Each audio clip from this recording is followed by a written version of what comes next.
In real life, there's nothing worse than a sarcastic prick, but for some reason when viewed via a screen, they somehow become much more palatable. For example, here is a picture of my face. Meet this in real life and you'll be disgusted, but for some reason, each and every one of you are turned on right now. Life is strange. That rule works in movies too. Some characters are written to be such unlikable cocks, but there's something compelling about the devilish bastards, especially when played with aplomb by some of the world's best actors. I'm Adam from Whatculture.com, and here are 10 sarcastic movie pricks you can't help but love. Number 10, Hans Gruber, Die Hard. Despite the fact that Hans Gruber commits the cardinal sins of kidnapping, murder, and being foreign, there's so much to love about the original smooth criminal. His sexy sneer, his John Phillips of London sense of style, and finally, his sardonic sense of humour. He might be a garbage person, but he is an exceptional thief, and since he's moving up to kidnapping, you should be more polite. Number 9, Patrick Bateman, American Psycho. Okay, maybe this is an uncomfortable lot about me that I find myself saying I like Patrick Bateman, unstable narcissist and multiple murderer of women, but he's also hilarious. Is that a raincoat? Yes, it is!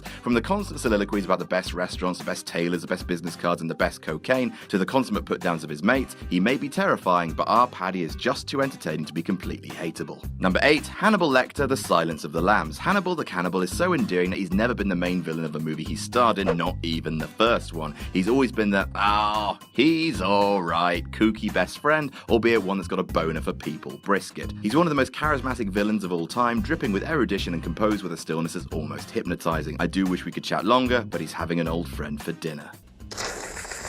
Number 7, Mark Zuckerberg, The Social Network. Jesse Eisenberg does a truly excellent neurotic douche, and his Zuckerberg exemplifies all of that and then some. He's a petulant, entitled, arrogant, spiteful weasel, but he's also an underdog nerd fighting out from underneath the jocks of the world to achieve success by any means necessary. That cocksure, I know exactly how clever I am confidence is somewhat appealing, softening what could be a pure villain into a relatably broken man. He's not a monster, he's just trying really hard to be one. Number 6, Melvin, As Good As It Gets. Anti-Semitic, homophobic, misogynistic, and a shut-in. Well, that's a healthy cocktail of twat, isn't it? But then again, Melvin is played by Jack Nicholson, so good f***ing luck trying to stop the world falling in love with him. Despite gay-bashing his poor neighbour Simon, putting a dog in a trash chute, and even telling Cuba Gooding Jr. to think white and get serious, Melvin's dry, curmudgeon sense of humour can't help but endear him to the audience, so that when he finally does soften later in the movie, it's even more special.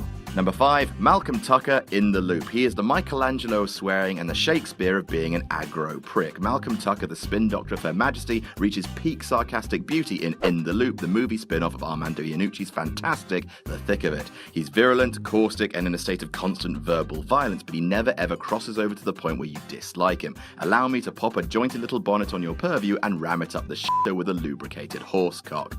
That's better than Ginsberg.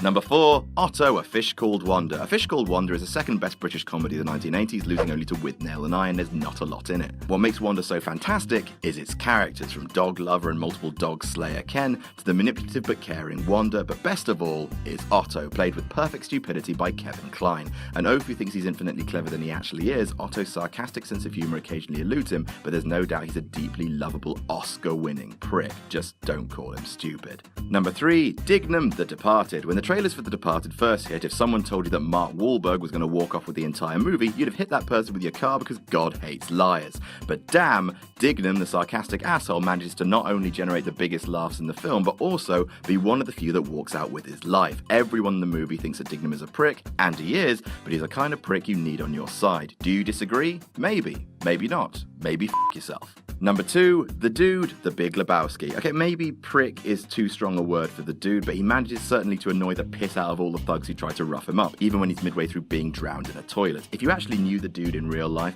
perhaps his aggressively placid nature would grind on you, but in the world of movies, all is right in the world, knowing that the dude abides. And number 1, Deadpool.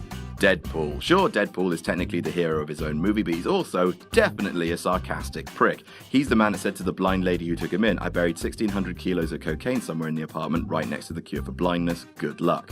Despite being fundamentally an asshole, Deadpool tore down the 4 walls around our hearts and wallets, becoming one of the biggest smash hits of 2016.